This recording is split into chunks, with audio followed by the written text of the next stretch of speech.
Nesse vídeo eu quero comentar alguns comentários que vocês deixaram aqui a respeito dos vídeos anteriores. Para quem não sabe, para quem está caindo aqui com paraquedas e zíper e tudo, como dizia o padre Paulo Ricardo, gravei alguns vídeos relacionados à questão da bolha católica e muitas pessoas, graças a Deus, começaram a comentar. Só que eu não dou graças a Deus porque elas comentaram, mas porque são pessoas que, assim como eu, assim como você, e assim como muitas outras pessoas, começaram a perceber e estão também denunciando. Uma denúncia no bom sentido, ok? Uma denúncia no sentido de mostrar, né, a coisa errada. Eu percebi a coisa errada, eu percebi a manipulação, eu percebi a grosseria, eu percebi alguns comportamentos que dividem a igreja e nós agora precisamos falar. Então, postei alguns vídeos, pessoas começaram a comentar e eu queria aqui trazer alguns comentários, sem citar o nome da pessoa que comentou, claro. Eu não me sinto no direito de falar o nome da pessoa, pode ser que ela não goste, pode ser que seja muita invasão de intimidade. Então, eu simplesmente vou dizer se é homem ou mulher e vou comentar, ok? Então, uma mulher, ela comentou o seguinte: quando começou o meu processo de conversão, eu comecei a acompanhar esse pessoal, ou seja, o pessoal, né, da chamada bolha católica, em especial no Instagram. Hoje eu olho e morro de vergonha de como eu era. Eu passei um ano sendo uma pessoa arrogante e prepotente, dando respostinhas para as pessoas. Sério, vergonha. Graças a Deus eu apaguei minhas redes sociais e não acompanho mais esse povo. Não tinha nenhum ano de convertida e já queria brigar com o pároco da minha paróquia. Achava que eu sabia mais do que ele. Não consigo mudar o passado, mas graças a Deus eu acordei e me arrependo da forma como eu vivia. Então, esse foi um comentário que uma mulher colocou aqui. Agora, deixa eu te falar uma coisa aqui meio que na zoeira. Você sente vergonha de brigar com o pároco? Pois bem, tem gente mais novo do que você que provavelmente quer brigar com o Papa. Ou seja, a sua situação não é a pior, viu? Então, olha como o comentário dela é interessante. É óbvio que eu estou brincando, né? Ela se converteu ao catolicismo e isso aqui é muito típico, tá? Muitas pessoas estão se convertendo devido a esse catolicismo militante mais atuante nas redes sociais. Esse catolicismo também mais politiqueiro. Tem pessoas que estão se convertendo ao catolicismo nem tanto pela fé católica. Isso aqui eu afirmo sem medo de errar. É mais porque encontrou, digamos assim, um grupo de católicos direitistas. Eu repito, eu falo sem medo de errar. Ah, Marta, tu é de esquerda? Eu não sou de esquerda, eu nunca defendi a esquerda e nunca defenderei a esquerda. Mas isso é uma coisa, defender a fé é outra coisa. Tem muitas pessoas que estão entrando na fé católica por causa dessas questões mais direitistas, porque perceberam um monte de pessoas usando a fé em prol de ideologia política. Não estou dizendo que é o caso dessa moça. Agora, essas pessoas que entram na igreja por causa disso, elas entram com uma arrogância, com uma prepotência. Por quê? Porque no processo de conversão delas, elas já são manipuladas e envenenadas contra o clero. Essas pessoas chegam numa paróquia, já chegam desconfiando de um pároco, já chegam desconfiando do bispo. O Papa, eu nem preciso falar, para a maioria dessa galerinha, o Papa nem é Papa. Então, ela se envergonha, diz que não dá para apagar o passado, né? Eu também me envergonho, eu já participei dessa turma, acredite ou não, tá? Lá no meu passado, lá 2014, 15, para mim ninguém prestava, renovação carismática não prestava, todo bispo era comunista, o bispo que não denunciasse o PT em público era excomungado automaticamente. Que pobre coitado, que pobre ignorante eu era, né? Não defendo, tá? PT não defende esquerda, como eu acabei de falar. Mas uma coisa é você não ser de esquerda, outra coisa é você querer submeter a fé, né, à direita politiqueira. Então é isso. Não temos como apagar o passado, mas podemos fazer algo novo a partir de agora. Não é isso? Não entrando em bolhas nenhuma delas. Outra coisa, eu gravei um vídeo falando sobre a questão de alguns influenciadores que nem têm vida paroquial. E um rapaz comentou o seguinte: eu costumo chamar de católicos ativistas, só militam e são católicos virtuais.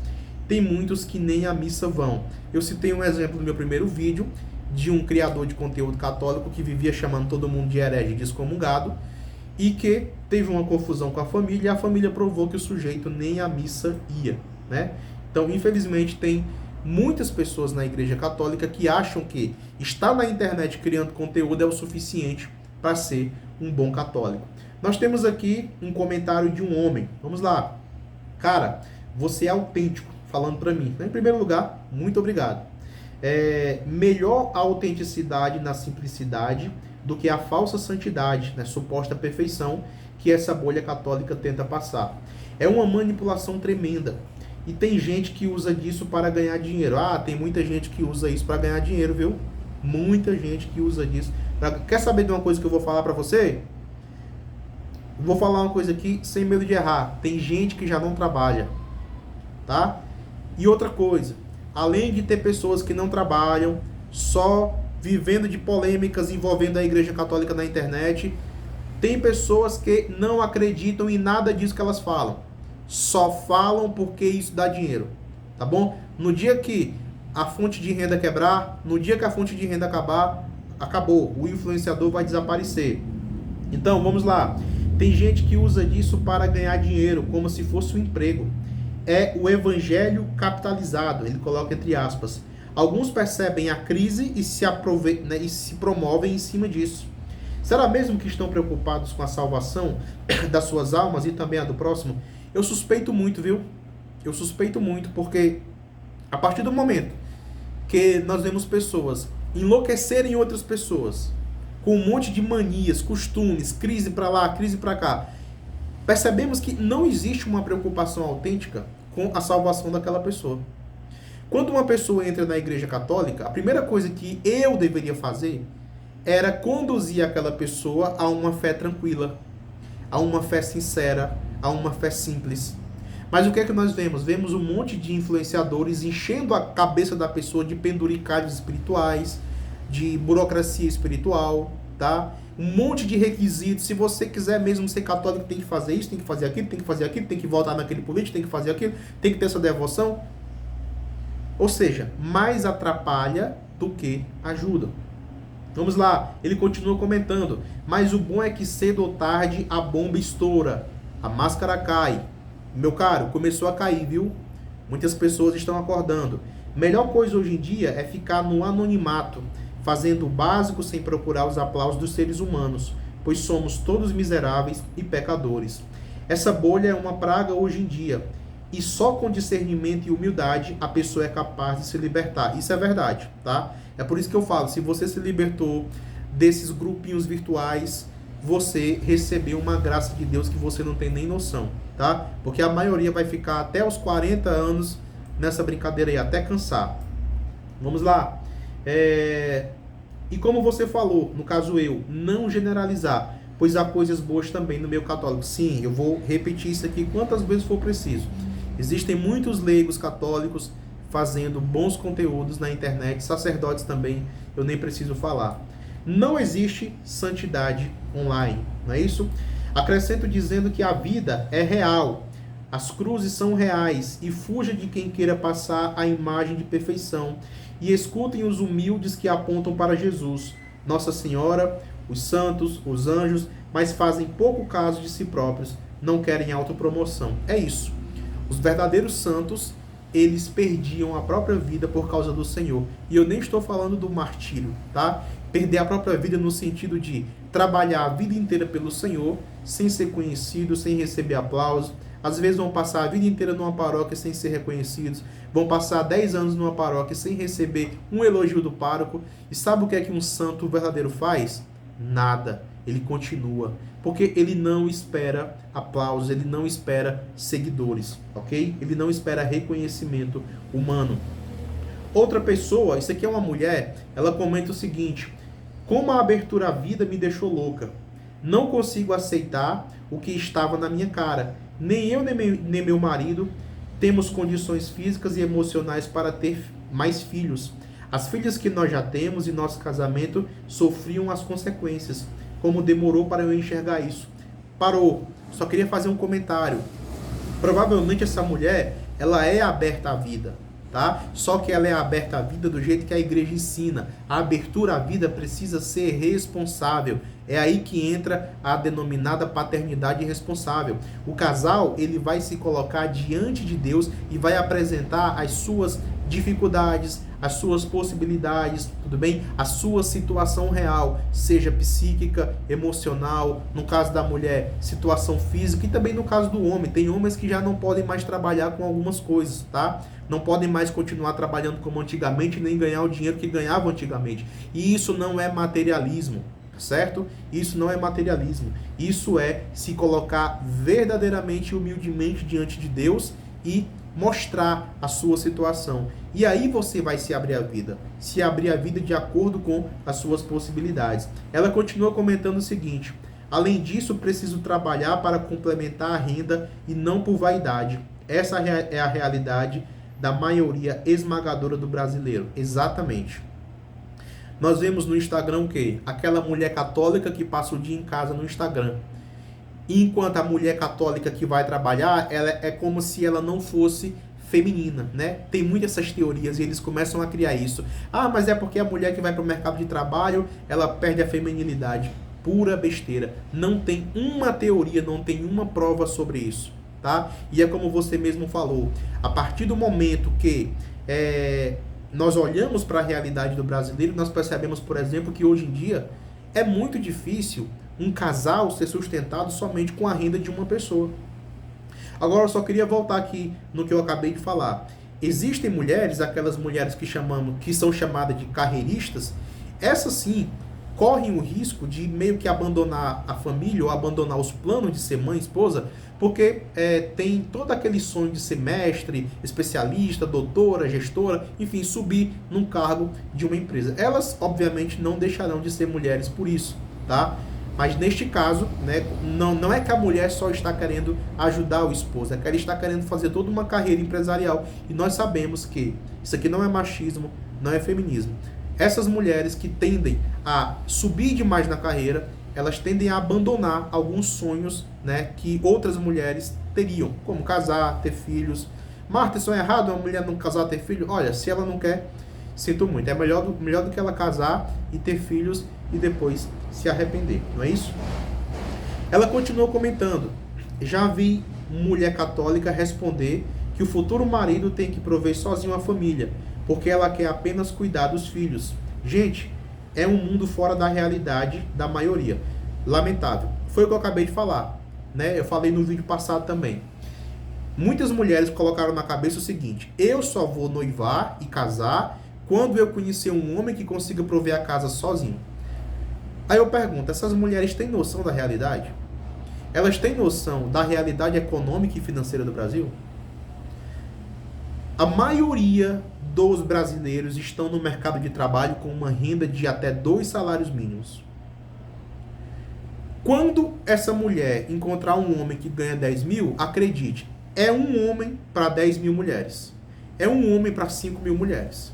Resultado, algumas vão ter esse homem, outras vão ficar solteiras para o resto da vida, esperando esse tal de homem provedor aparecer. Observação, isso aqui é muito importante. Não é porque um homem não consegue prover uma casa sozinho, sem a ajuda financeira de uma mulher, que ele é menos homem, né, do que os que conseguem. A realidade financeira do Brasil não é brincadeira, está cada vez pior e vai piorar mais, tá? As mulheres que continuarem iludidas com isso ficarão solteiras. Outra pessoa comentou o seguinte: bom dia, poderia dar sugestão de bons influenciadores pelo menos? Pois eu não enxerguei quase nada do que falou nos que eu sigo. Olha, eu não sou aqui de ficar citando nomes, tá? Até porque hoje eu indico o influenciador, aí pode ser que daqui a um mês ele comece a ensinar um monte de maluquice. Então, através do seu discernimento, você mesmo vai buscar essas pessoas que vão lhe ajudar, tá? Olhe para você. Se o influenciador está lhe ajudando, se o influenciador está ajudando você a ser um católico melhor, então provavelmente ele é um católico bom, ele é um bom influenciador. Agora, se você começou a seguir a pessoa, tá? No YouTube, no Facebook, no Instagram, você ficou arrogante, você ficou prepotente, você começou a desconfiar do clero, você começou a se achar melhor que todo mundo, você começou a achar que a sua vida é um modelo a ser seguido por todo mundo. Então, provavelmente, esse influenciador esculhambou a sua cabeça, tudo bem? Então, vamos lá. Aqui nós temos o último comentário, tudo bem? De um homem. Meu caro, né? No caso, para mim, podemos também fazer uma outra reflexão. O porquê destas pessoas procurarem os leigos e não o clero para acompanhamento e direção espiritual? Aqui ele me faz uma pergunta. Ele mesmo vai responder, mas eu também queria dar uma resposta, tá? Muitas pessoas estão procurando leigos para a direção espiritual ao invés do clero porque estão perdidas, e não é culpa só do clero, tá certo? Eu vou ler a resposta dele e depois eu vou comentar também. Então, ele pergunta por que muitas pessoas estão procurando leigos para direção espiritual e não o clero. Muitas vezes, e digo isso com tristeza no coração, os padres e bispos, em sua maioria, estão contra a fé católica em coisas básicas. Com todo respeito, isso aqui é bobagem, tá? Você, primeiro, que não tem capacidade de juntar todos os bispos e fazer uma pesquisa de amostragem. Bispo, você defende a fé católica? Sim. E você não? E você não? É impossível afirmar isso aqui, tá? Nem eu afirmaria, porque é matematicamente impossível de afirmar. Mas vamos continuar, tá? Então, perceba, eu não estou discordando de você porque eu penso diferente. Eu estou discordando de você nesse ponto porque é matematicamente afirmar isso. Impossível afirmar isso, tá? Vamos lá. A maioria dos padres e bispos, em sua maioria, estão contra a fé católica em coisas básicas.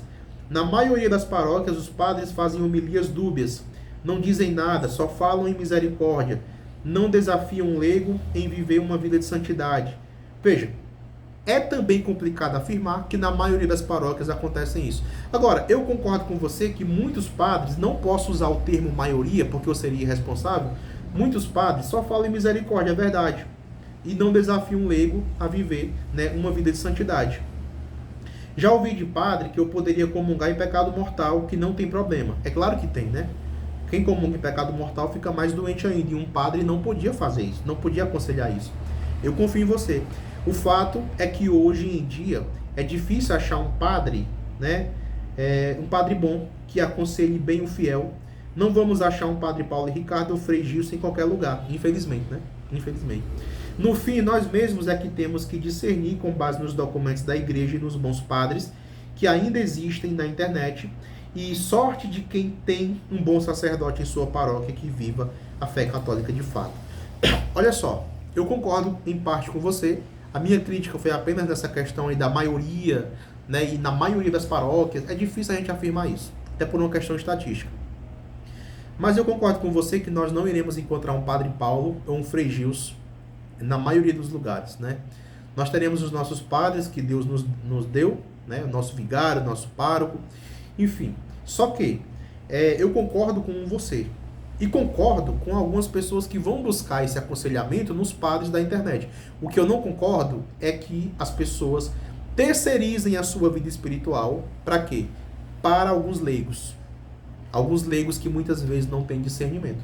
No fim das contas, você que fez esse comentário por último, eu acho que eu concordo com você em praticamente tudo. A nossa única discordância aqui foi uma questão matemática, tá? E é isso. Se você gostou, deixe seu comentário aqui, que nós iremos aqui continuar trazendo conteúdo relacionado à fé católica. O meu objetivo aqui é ajudar na medida do possível. Abraço!